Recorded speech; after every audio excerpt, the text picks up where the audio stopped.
कौन सा ਨੂਰ ਮੈਨੂੰ ਸੂਟ ਦੱਸਣ ਲੱਗੀ ਕਿਹੜਾ ਦੇਖੀ ਉਹਨੇ ਘਟੀਆ ਕਿਸਮ ਦਾ ਕੋਈ ਸੂਟ ਦੱਸੇਗੀ ਦੇਖਿਆ ਦੇਖਿਆ ਮੈਨੂੰ ਪਹਿਲਾਂ ਹੀ ਪਤਾ ਸੀ ये दोनों ਇਹਦਾ ਤੈਨੂੰ ਸਲਵਾਰ ਤੇ ਇਹਦਾ ਤੈਨੂੰ ਕਮੀਜ਼ ਬਣਾ ਦੇਣਾ नहीं ये आप दोनों लेना आप ਮੈਂ ਕਦੀ ਮਰ ਕੇ ਵੀ ਨਾ ਇਦਾਂ ਦਾ ਲਵਾਂ ਵੈਸੇ ਆ ਹਲਕਾ ਕਲਰ ਪਿਆਰਾ ਅੱਛਾ ਲਿਆ ਕੀ ਅੰਮਾ ਆਪਾਂ ਬਿੱਲ ਨਾ ਦਿਖਾਓ ਕੱਪੜਾ ਦਿਖਾਓ कपड़ा वो चला गया कपड़ा ਸਹੀ ਹੈ कपड़ा ले आया ਆਹ ਵਾਲਾ ਦਿਖਾ ਆਹ ਵਾਲੀ ਲਈਆਂ ਅਸੀਂ ਸਲਵਾਰਾਂ उची ते बोल ਆਹ ਵਾਲੀਆਂ ਲਈਆਂ ਉੱਚੀ ਤੇ आला तो नहीं लेना मैं तेन मैं स्पीकर उच्चा कहन डई भी ਅਮਾ ਲੜਨ ਨੂੰ ਹਾਂ ਸਹੀ ਹੈ ਵੈਸੇ बथेरे लड़न नु ਪੂਰੇ ਵਹਾ ਤੇ ਸਹੀ मेरे हाथी बथेरे ਅਮਾ ਨਾ ਤੁਹਾਡਾ ਵੀ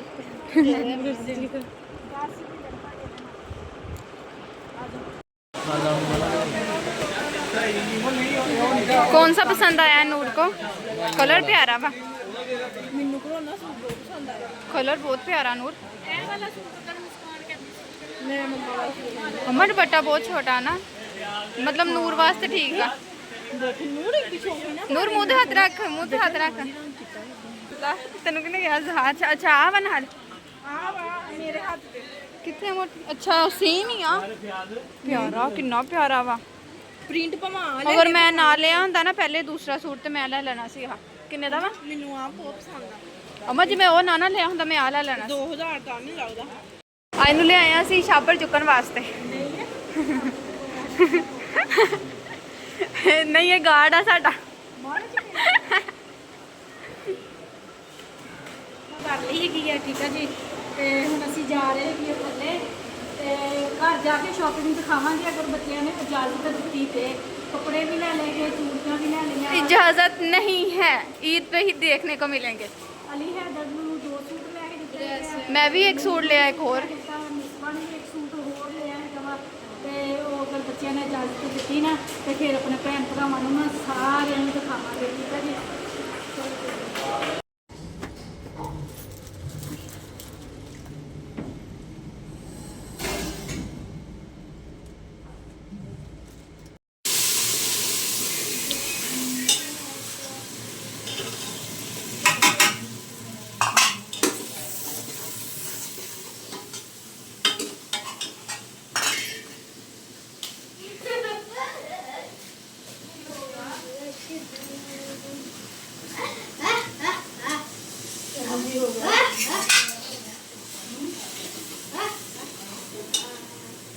हाँ जी अस्सलाम वालेकुम मेरे प्यारे भैन भरा हाँ जी सुनाओ जी की हाल चाल है सुनाओ सब ठीक ठाक अम्मी अबू भैन भरा राजी बाजी हाँ जी अल्हम्दुलिल्लाह शुक्र अल्लाह दा असी भी ठीक हाँ जी ब्लॉग शुरू करते पे हैं शाम की रेसिपी ना खाने ना ठीक है जी असी आज कुछ खास सुबह ते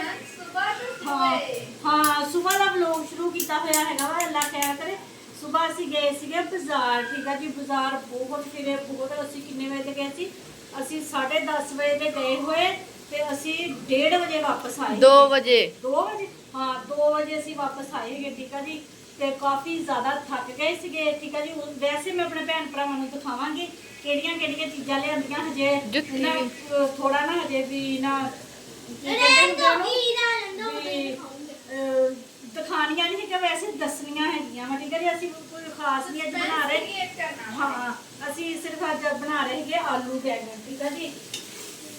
ਆਲੂ ਬੈਗਨ ਬਣਾ ਰਹੇ ਹਾਂਡੀ ਬਣਾ ਲਈਏ ਤੇ ਫਿਰ ਆਪਣੇ ਭੈਣ ਭਰਾ ਨੂੰ ਵੈਸੇ ਦੱਸ ਦਵਾਂਗੇ ਵੀ ਕੀ ਲਿਆਂਦਾ ਹੈਗਾ ਤੇ ਕਿਹਦੇ ਕਿਹਦੇ ਵਾਸਤੇ ਲਿਆਂਦਾ ਅਗਰ ਬੱਚਿਆਂ ਦੀ ਮਰਜ਼ੀ ਹੋਈ ਤੇ ਤੁਹਾਨੂੰ ਦਿਖਾ ਦੇਣਗੇ ਅਗਰ ਨਹੀਂ ਹੋਈ ਤਾਂ ਫਿਰ ਹਮਾਰੀ ਮਰਜ਼ੀ ਨਹੀਂ ਹੈ ਹਾਂਜੀ ਮੇਰੇ ਵੀ ਦਿਖਾ ਦਿਓ ਮਮਾ ਹਾਂ ਪੁਰਾਣੇ ਕਹਿੰਦਾ ਮੇਰੇ ਕੱਪੜੇ ਵੀ ਦਿਖਾ ਦਿਓ ਤਾਂ ਕਿਹੜੇ ਪੁਰਾਣੇ ਮੇਰੇ ਦਿਖਾ ਦਿਓ ਜਿਹੜੇ ਸੀਨ ਵਾਲੇ ਕਿਹੜੇ ਤਰ੍ਹਾਂ ਸੀ ਮੇਰੀ ਜੁੱਤੀ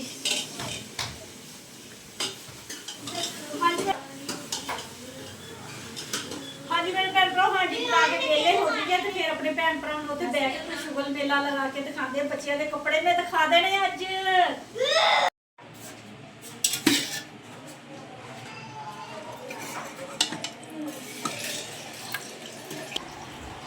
ਹਾਂਜੀ ਮੇਰੇ ਭੈਣ ਭਰਾ ਸਾਲਨ ਸਾਡਾ ਬਣ ਗਿਆ ਹੈਗਾ ਬਹੁਤ ਜ਼ਬਰਦਸਤ ਬਣਿਆ ਹੈਗਾ ਠੀਕ ਹੈ ਜੀ ਅੱਜ ਮੈਂ ਨਾ बैंगन छिल के बनाए हैं ਛਿਲ ਕੇ ਬਣਾਇਆ ਤੇ ਬਿਲਕੁਲ ਮਸਾਲਾ ਬਣਿਆ ਹੈਗਾ ਵਾ ਤੇ ਜ਼ਬਰਦਸਤ ਬਣੇ ਹੈਗੇ ਆ। ਠੀਕ ਆ ਜੀ, ਤੇ ਨੂਰ ਫਾਤਮਾ ਨੇ ਮੈਂ ਕਿਹਾ ਹੈਗਾ ਵੀ ਨਾਲ ਕੱਚੀ ਲੱਸੀ ਬਣਾ ਦੇ। ਐਸੇ ਤੇ ਪਾਪਾ ਵੀ ਹੁਣੇ ਕੰਮ ਤੋਂ ਆਏ ਹੈਗੇ ਆ ਤੇ ਗਰਮੀ ਬਹੁਤ ਜ਼ਿਆਦਾ ਪੈਣ ਰਹੀ ਹੈਗੀ ਆ ਤੇ ਮੈਂ ਕਿਹਾ ਵੀ ਚਲੋ ਕੱਚੀ ਲੱਸੀ ਨਾਲੋਂ ਪੀਂਦੇ ਨਾ ਪੀ ਲੈਂਦੇ ਹੈਗੇ ਤੇ ਨਾਲੇ ਆਪਣੇ ਬੱਚਿਆਂ ਨੂੰ ਮੇਰੇ ਭੈਣ ਭਰਾ ਉਹ ਬਾਹਰ ਨਾ ਨਿਕਲਣ ਦਿਆ ਕਰੋ। ਬਹੁਤ ਜ਼ਿਆਦਾ ਗਰਮੀ ਪੈਂਦੀ ਪਈ ਆ। ਅਗਰ ਕੋਈ ਵੱਡੇ ਨੂੰ ਵੀ ਬਾਹਰ ਨਿਕਲਣਾ ਪੈਂਦਾ ਹੈਗਾ ਤੇ ਸਿਰ ਤੇ ਕੋਈ ਕੱਪੜਾ ਜਾਂ ਕੈਪ ਵਗੈਰਾ ਲੈ ਕੇ ਬੱਚੇ ਬਾਹਰ ਨਿਕਲਣ। ਅਗਲਾ ਤਾਂ ਨਿਕਲਣ ਦੋ ਹੀ ਨਾ ਹੈ ਵੀ ਇੰਨੀ ਜ਼ਿਆਦਾ ਗਰਮੀ ਪੈ ਰਹੀ ਹੈ ਨਾ, ਬਰਦਾਸ਼ਤ ਤੋਂ ਬਾਹਰ ਹੈਗੀ ਹੈ। ਠੀਕ ਹੈ ਜੀ, ਸਾਡੇ ਬੱਚੇ ਵੀ ਮਾਸ਼ਾਅੱਲਾ ਘਰ ਹੀ ਰਹਿੰਦੇ ਹੈਗੇ, ਟੀਵੀ ਦੇਖਦੇ ਰਹਿੰਦੇ, ਕਾਰਟੂਨ ਵਗੈਰਾ ਦੇਖਦੇ ਰਹਿੰਦੇ ਹੈਗੇ। ਠੀਕ ਹੈ ਜੀ, ਮਾਂ ਨੂੰ ਹੁਣ ਨਹਾ ਕੇ ਹਟੀ, ਨੂੰ ਗਰਮੀ ਲੱਗਣ ਡਈ ਸੀਗੀ ਤੇ ਕਹਿੰਦੀ ਮੰਮਾ ਨਹਾ ਲਵਾਂ। ਮੈਂ ਕਿਹਾ ਨਹਾਣੇ 'ਚ ਕੀ ਹੋਇਆ, ਭਾਵੇਂ ਤੇ 3 ਵਾਰੀ ਨਹਾ ਲਓ। ਤੇ ਮੈਂ ਵੀ ਇੰਨੀ ਗਰਮੀ ਜ਼ਿਆਦਾ ਸੀਗੀ ਤੇ ਸੁਬਾਹ ਕੱਪੜੇ ਪਾਏ ਹੈਗੇ ਆ ਤੇ ਇੰਨਾ ਪਸੀਨਾ। ਤੇ ਮੈਂ ਹੁਣ ਸਾਡੀ ਰੋਟੀ ਕਰਨ ਤੋਂ ਪਹਿਲਾਂ ਫਿਰ ਨਾਤੀ ਕੱਪੜੇ ਚੇਂਜ ਕੀਤੇ ਆ ਤੇ ਫਿਰ ਮੈਂ ਖਾਣਾ ਬਣਾਇਆ ਵੀ ਇੰਨੀ ਜ਼ਿਆਦਾ ਗਰਮੀ ਲੱਗਣ ਡਈ। ਕੱਪੜੇ ਪਸੀਨੇ ਨਾਲ ਗਿੱਲੇ ਹੋ ਗਏ ਤਾਂ ਜਿਸਮ ਬਰਦਾਸ਼ਤ ਨਹੀਂ ਕਰਨ ਡਿਆ ਸੀਗਾ। ਜਲਦੀ ਜਲਦੀ ਨਹਾ ਕੇ ਮੈਂ ਕੱਪੜੇ ਚੇਂਜ ਕੀਤੇ ਫਿਰ ਮੈਂ ਖਾਣਾ ਬਣਾਇਆ ਹੈਗਾ ਵੀ ਹੁਣ ਸਕੂਨ ਹੋਇਆ ਵਾ। ਤੇ ਅਸੀਂ ਅੱਜ ਮੰਜੇ ਦੀ ਛੱਤ ਤੇ ਚੜਾ ਲਏ ਹੈਗੇ, ਉਹ ਵੀ ਆਪਣੇ ਭੈਣ ਭਰਾ ਨੂੰ ਦਿਖਾਵਾਂਗੇ।